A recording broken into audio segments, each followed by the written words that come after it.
Dear students, online classes में आपका welcome.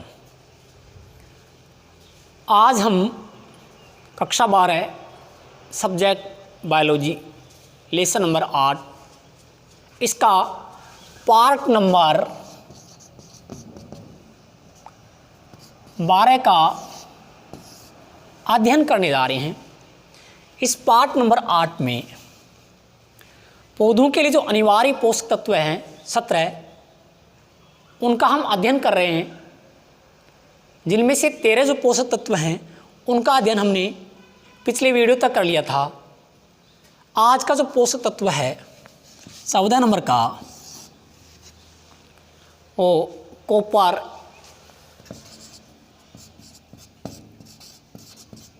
या फिर तांबा, जिसका प्रतीक सी होता है।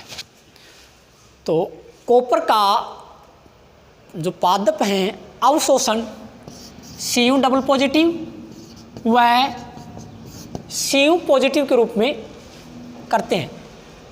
पादप कॉपर का अवशोषण Cu डबल पॉजिटिव व Cu पॉजिटिव आयन के रूप में करते हैं।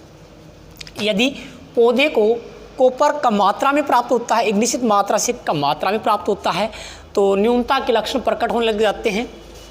तो कॉपर की न्यूनता के लक्षण नंबर 1,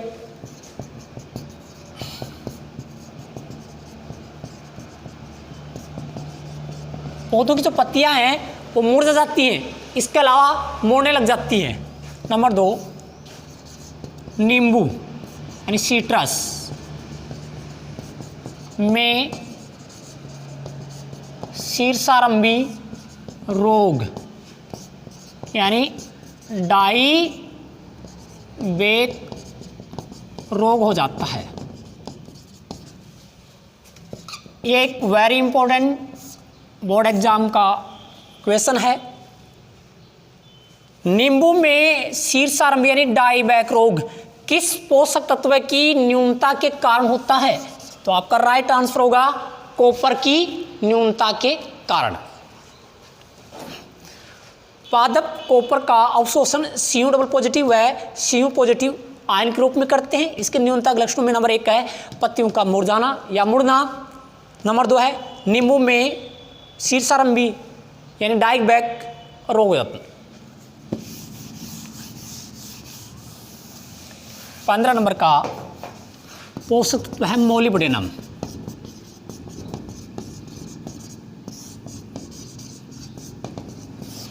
अगला पोषक तत्व है मोलिब्डेनम, जिसका प्रतीक Mo होता है। ये जो मोलिब्डेनम है यह है नाइट्रोजिनेज एंजाइम का घटक होता है। नाइट्रोजिनेज एंजाइम का घटक कौन सा पोषक तत्व होता है? मोलिब्डेनम। जो ये नाइट्रोजिनेज एंजाइम है ये क्या कार्य करता है? ये N2 फिक्सेशन में सहायक होता है, यानी नाइट्रोजन स्थिरीकरण में सहायक होता है। नाइट्रोजन फिक्सेशन क्या होता है?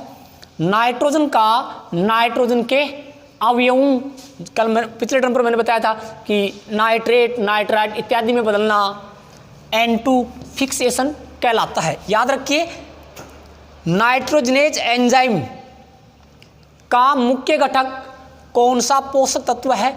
मोलिब्डेनम। तो इसका मतलब ये जो मोलिब्डेनम है वो N2 फिक्सेशन में सहायक होता है। क्यों? क्योंकि N2 फिक्सेशन का कार्य कौन सा एंजाइम कर रहा है? नाइट्रोजनेज एंजाइम कार्य कर रहा है, और ये नाइट्रोजनेज एंजाइम है, इसका घटक है मोलिब्डेनम में होता है। अब इसके न्यूनता लक्षण नंबर 1, पत्तियों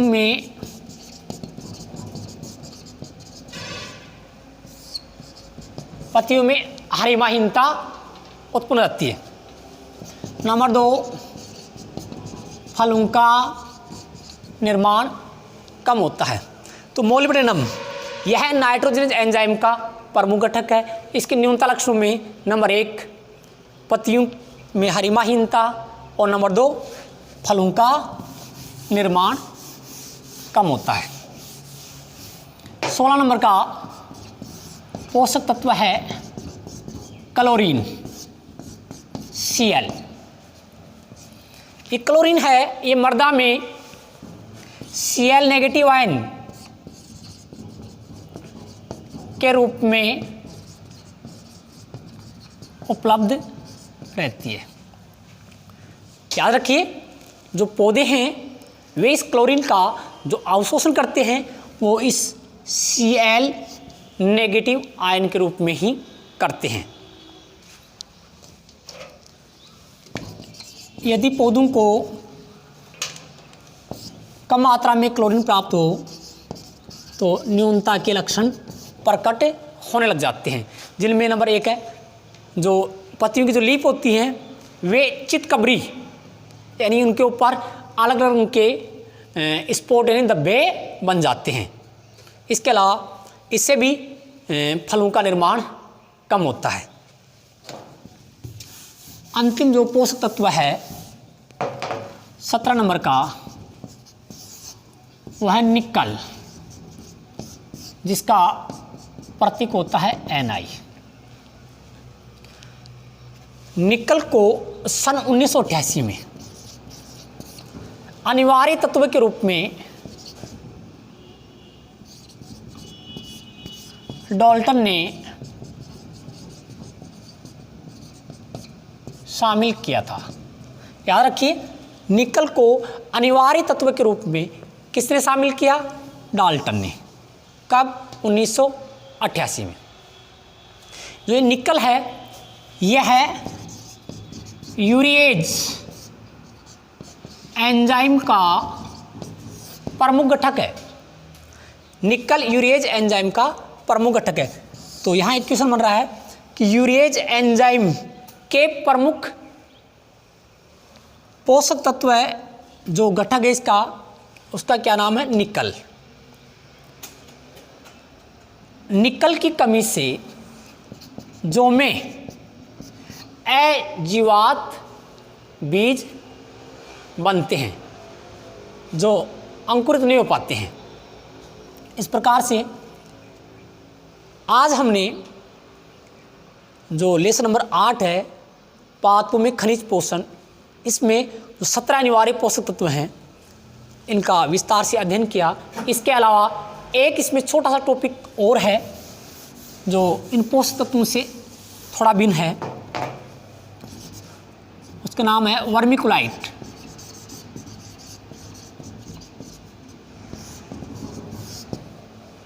वर्मिकुलाइट क्या होता है? वर्मिकुलाइट एक खनिज पदार्थ होता है। वर्मिकुलाइट एक खनिज पदार्थ होता है जो पृथ्वी में प्राकृतिक अवस्था में पाया जाता है। वर्मिकुलाइट एक खनिज पदार्थ होता है जो पृथ्वी में प्राकृतिक अवस्था में पाया जाता है। इसी में एक परिभाषा है वर्मिकुलोपोनिक्स।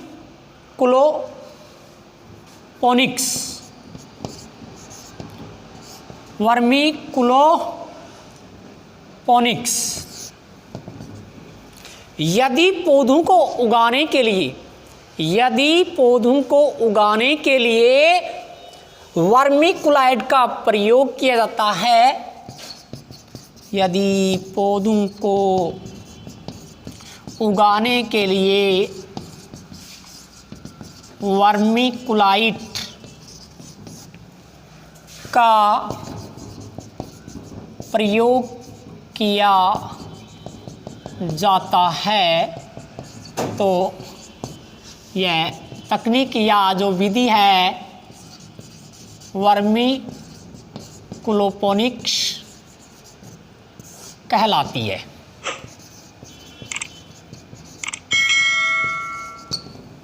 Thank you.